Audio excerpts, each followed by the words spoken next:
तो ये एक आयत है। आयत आमने सामने की भुजाएं समान होनी चाहिए। आमने सामने की भुजाएं मतलब लंबाई तथा चौड़ाई बराबर होनी चाहिए तथा आंतरिक कोण समकोण हो। आंतरिक कोण मतलब अंदर के कोण जो हैं वो क्या होनी चाहिए, समकोण या 90 अंश के बराबर होनी चाहिए।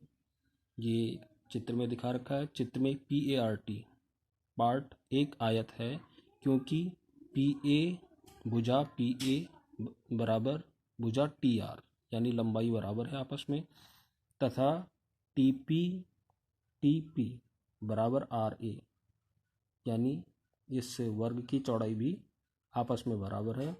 साथ ही साथ कोण P बराबर कोण A बराबर कोण R बराबर कोण T यानी चारों आंतरिक कोण बराबर हैं, जो कि 90 अंश या समकोण के बराबर है। तो ये तो वर्ग और आयत सामान्य जो आकृति हैं उनकी परिभाषा आपने पढ़ी। अब थ्री डायमेंशनल या त्रिविमीय आकृति सबसे पहले पढ़ते हैं हम घन। घन किसे कहते हैं, घन की परिभाषा क्या होती है। घन एक त्रिविमीय आकृति है जिसकी लंबाई चौड़ाई तथा ऊंचाई समान है। अब अभी तक आप जो भी पढ़ रहे थे, वर्ग पढ़ा आपने या आयत आपने पढ़ा, तो वो सब हम किस में पढ़ रहे थे, 2 डायमेंशनल में या द्विविमीय आकृति में पढ़ रहे थे। अब जो घन है या और भी आकृतियाँ, इनको हम त्रिविमीय आकृति में पढ़ते हैं। त्रिविमीय आकृति का मतलब जिसमें लंबाई चौड़ाई के अलावा कुछ न कुछ ऊंचाई भी हो, मोटाई भी हो, उसे हम त्रिविमीय आकृति कहेंगे। वो 3 डायमेंशनल फिगर बोलते हैं हम उनको। इसमें पहला नंबर 1 में है घन। घन जैसा कि चित्र में बना रखा है, इसकी लंबाई और चौड़ाई तथा ऊंचाई, लंबाई चौड़ाई और ऊंचाई 3 भुजाएं हैं इसमें, 3 डायमेंशनल है ये, और तीनों की तीनों भुजाएं आपस में बराबर हैं। तो ये एक प्रकार का घन होगा। और उदाहरण के लिए लूडो का पासा, आपने लूडो खेला होगा, उसका जो पासा है भले ही पासा छोटा होता है, लेकिन उसकी लंबाई चौड़ाई तथा ऊंचाई आपस में बराबर है। नेक्स्ट, घनाभ।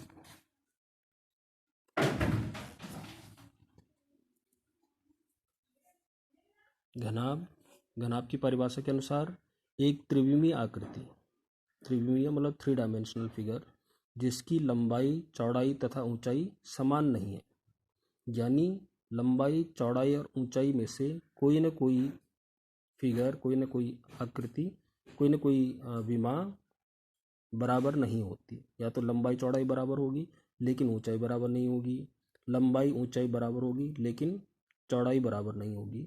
तो इस प्रकार से एक त्रिविमीय आकृति होती है घनाभ, जिसकी लंबाई चौड़ाई तथा ऊंचाई समान नहीं है। इस प्रकार के उदाहरण हमें अपने दैनिक जीवन में भी बहुत से उदाहरण मिल जाते हैं। जैसे एक माचिस की डिबिया, इसका सिंपल उदाहरण है घनाभ का। माचिस की डिबिया जो कि एक घनाभ है, जिसकी लंबाई चौड़ाई तथा ऊंचाई समान नहीं है। अब आपने जितने भी घन देखे होंगे या घनाभ देखे होंगे, सभी घन या घनाभ में 6 फलक होते हैं, 8 कोने होते हैं तथा 12 किनारे होते हैं। फलक यानी ये प्लेन। तो अगर हम इस चित्र को ध्यान से देखें, ये सपोज माचिस की डिबिया है, तो इसमें अगर ध्यान से देखें तो सबसे ऊपर, सबसे टॉप में ये जो समतल आकृति है, ये एक फलक है, और इसी के ठीक बॉटम में, इसके ठीक नीचे दूसरा समतल है, मतलब दूसरा फलक है। इसी प्रकार से राइट साइड और लेफ्ट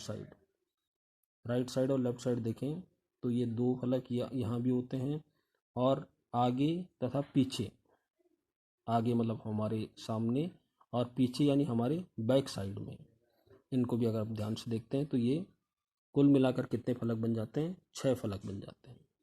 8 कोने, कॉर्नर्स, यानी ये 1 2 3 4 तो टॉप में हो गया, और 5 6 7 8 4 जो है बॉटम में हो गए। तो 4 और 4 मिला के 8 कॉर्नर या 8 कोने इसके घन और घनाभ के होते हैं। कोई भी घन हो या घनाभ हो उसमें 8 कोने ही होते हैं। तथा किनारे, किनारे मतलब साइड्स यानी ये भुजाएं, इन भुजाओं को भी अगर आप गिने, इन भुजाओं को किसी भी घन में या घनाभ में गिने तो इसमें कुल कितने किनारे होते हैं? घन तथा घनाभ में 12 किनारे होते हैं। इसी प्रकार से अगली आकृति है त्रिविमीय आकृति है बेलन। बेलन की आकृति से आप परिचित होंगे। परिभाषा के अनुसार, सिंपल परिभाषा के अनुसार हम इस तरह से कह सकते हैं कि एक बेलन एक त्रिविमीय आकृति है जिसे आयत के चारों ओर